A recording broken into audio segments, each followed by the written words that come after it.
Time start ಆಗಿದೆ, ಆರಂಭಿಸಿಕೊಳ್ಳಬೇಕಾಗಿದೆ.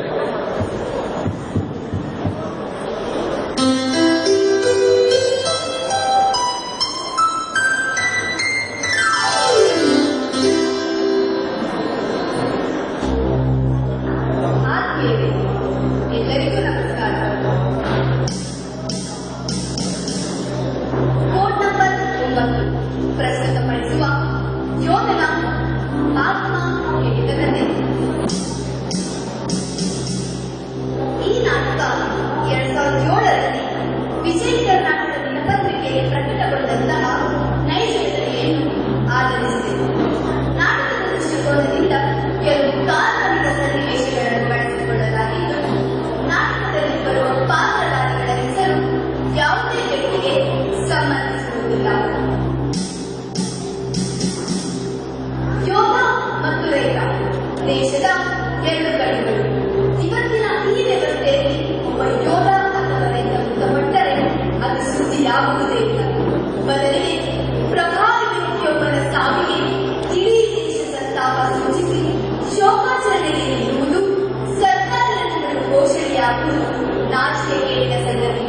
ಬದಲಾಗಿ ದೇಶ ಕಾಯುವ ಯೋಧರಿಗೆ ಮತ್ತು ಅನ್ನದಾತರಿಗೆ ಹೆಚ್ಚಿನ ಸನ್ಮಾನಗಳು ಸಿಗುವಂತಾಗಬೇಕು ಎಂದು ಈ ಸಮಾಜವನ್ನು ಕೇಳುವ ಪ್ರಯತ್ನ ಈ ಯೋಧನ ಆತ್ಮ ಹೇಳಿದ ಕಥೆ.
ಭಾರತದ ಗಡಿಯಲ್ಲಿ ನಡೆದಂತಹ ಈ ಘಟನೆಯನ್ನು ತೆಗೆದುಕೊಂಡಿದ್ದಾರೆ. ನಮ್ಮ ಭಾರತ ದೇಶದ ವೀರ ಯೋಧನಾದ ಶಂಕರ್ ಹನುಮಂತಪ್ಪ ಕಡ್ಲೆ ಅವರನ್ನ ಶತ್ರುಪಡೆ ಸೈನಿಕರು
जी मैडम बोलिए। सर आप इस घटना के बारे में क्या बोलना चाहते हो सर?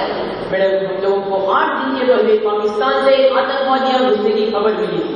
इसी सुरक्षा के लिए हमें सैनिकों की संख्या भी बढ़ाई गई थी। यह सुनकर बहुत दुख लगी थी कि हमारे देश के लेना कंट्रोल में जो सैनिक अपना काम करते समय दुश्मनों ने उनके ऊपर हमला करके उनका काम तमाम कर दिया। इसीलिए दुश्मनों को हाथ में ही जवाब देंगे।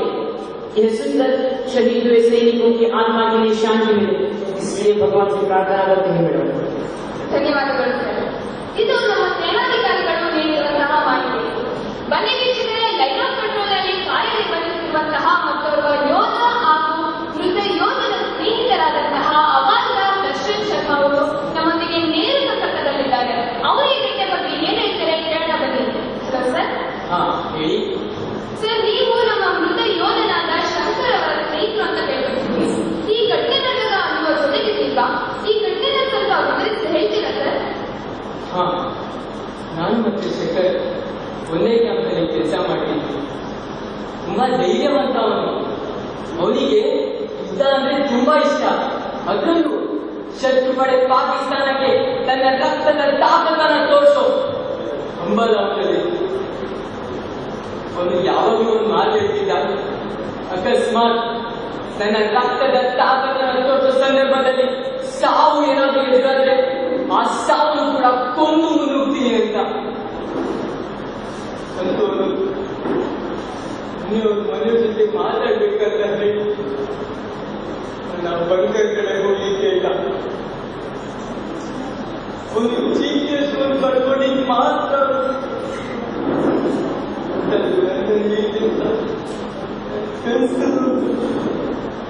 ಸರ್, ನೀವೇನ್ ಹೇಳ್ತೀರಾ?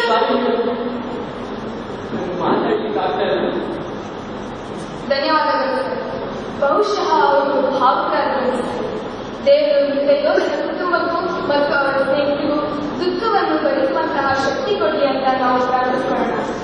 ಬನ್ನಿ ವೀಕ್ಷಕರೇ, ಈಗಾಗಲೇ ಮೃತ ಯೋಧನ ಪಾರ್ಥಿವ ಶರೀರವನ್ನ ಅವರ ಹುಟ್ಟೂರಾದ ಬಿಜಾಪುರ ಜಿಲ್ಲೆಗೆ ತರಲಾಗಿದೆ. ಇಂದು ಸಂಜೆ ಸರಿಯಾಗಿ 5:30ಕ್ಕೆ ಸಕಲ ಸರ್ಕಾರಿ ಗೌರವಗಳೊಂದಿಗೆ ಮೃತ ಯೋಧನ ಪಾರ್ಥಿವ ಶಿಬಿರಕ್ಕೆ ಅಂತಿಮ ಸಂಸ್ಕಾರ ನೆರವೇರಲಿದೆ. ಇದರ ನೇರ ಪ್ರಸಾರವನ್ನ ವೀಕ್ಷಿಸೋಣ ಬನ್ನಿ.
ಇಂದಿಗೂ